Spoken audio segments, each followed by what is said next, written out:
Preciso. Estamos agora no nosso último vídeo gravado, nossa última aula, sobre o cuidado com o burnout do psicólogo, porque ele está ali sujeito a desenvolver, né, suprimir suas emoções, iniciar um quadro de burnout.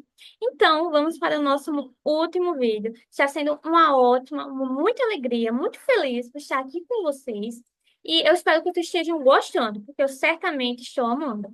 O objetivo da equipe de consultoria vai ser atender à motivação dos terapeutas e também aumentar a sua capacidade de conduzir a DBT com adesão manual. Então, por um lado, a gente tem o psicólogo, ele seja ainda mais capaz dessa terapia, não seguir o modelo da DBT, e por outro, é ajudar ele a se manter motivado, porque se manter motivado numa terapia com alguém que é desregulado emocionalmente e tem altos e baixos no comprometimento, na solução de problemas, é muito difícil para esse psicólogo.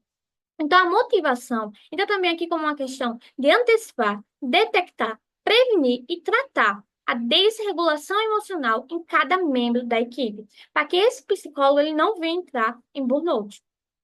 Existem alguns sinais diretos de burnout, como o psicólogo dizer estou esgotado, ele relatar esse problema sem rodeios à equipe, tem um desejo prematuro de terminar, então o paciente ele não está no momento de alta e o psicólogo querer terminar, ter declarações julgadoras sobre esse paciente, ou então a terapia está ali desbalanceada, ela não está equilibrada. Ou o psicólogo está focando muito na mudança ou muito na validação, ou está tendo limites muito rígidos ou sendo muito flexível. Ou então, até mesmo, o burnout do terapeuta é sugerido pelo paciente, que percebe que tem alguma desregulação aqui. Os sinais indiretos vai ser o terapeuta ele parecer vulnerável, ou então diferente do habitual.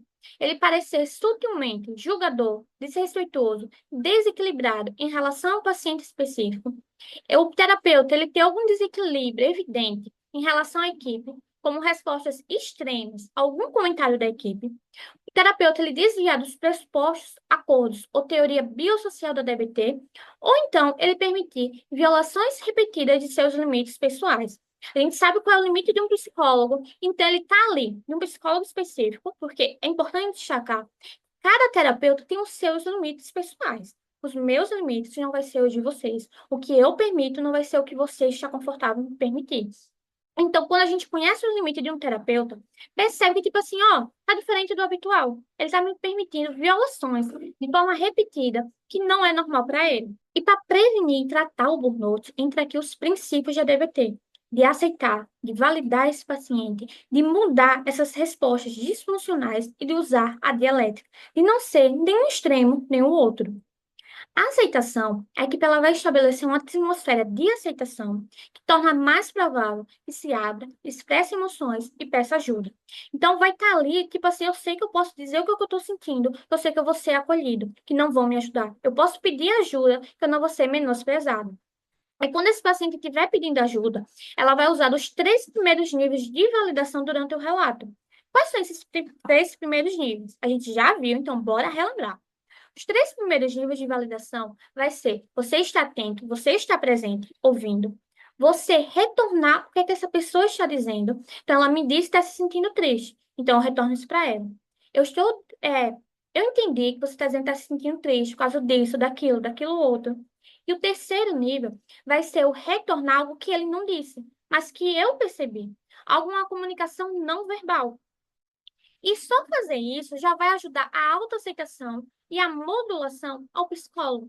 E depois de escutar, a gente pode ajudar a melhorar sua abordagem apenas se ele desejar. Então, básico é a validação. A partir da validação, a gente então questiona se ele precisa de ajuda para melhorar algo, ou então ele só queria ser escutado. Porque o problema aqui é a supressão das emoções. Os comportamentos disfuncionais, as respostas extremas, as respostas disfuncionais são secundárias. A mudança entra como, a partir do momento que a gente define, né, qual é o problema, quais são os comportamentos, as consequências, a gente vai direcionar os comportamentos problemáticos, garantir o comprometimento do terapeuta em resolver o problema, trabalhar para avaliar as variáveis controladoras. Então, a gente faz aqui uma análise em cadeia. Chegar à formulação de casos dos comportamentos e do burnout, selecionar soluções entre as possibilidades presentes nos quatro modelos comportamentais do DBT. Então, a gente não faz apenas uma análise em cadeia, a gente faz uma análise em cadeia, uma análise de missing-link, uma análise de solução, e vai implementar essas soluções com acompanhamento em reuniões subsequentes. Então, o paciente disse hoje, o terapeuta disse na sessão de hoje, que ele tinha acontecido tal coisa. É dever dessa equipe acompanhar esse paciente, esse terapeuta, em outras sessões. A dialética, ela envolve reconhecer e resolver com sucesso a oposição no tratamento, ampliar a perspectiva sobre fatores sistêmicos que contribuem para o impasse terapeuta-paciente. Então, a gente entende aqui que existe essa questão de uma interdependência, de um sistema. Como é que esse terapeuta está agindo, influencia no paciente, o paciente influencia no terapeuta, como é que a equipe influencia nesses dois? E reconhecer que a mudança está sempre acontecendo independentemente da aparência de paralisia e estagnação. Aceitar a oposição no grupo ajuda a prevenir o burnout, pois, e é que o burnout, essa questão da oposição baixa, ele traz como algumas princípios, né, algumas diretrizes que deve seguir na própria equipe de consultoria, ajuda a prevenir o burnout.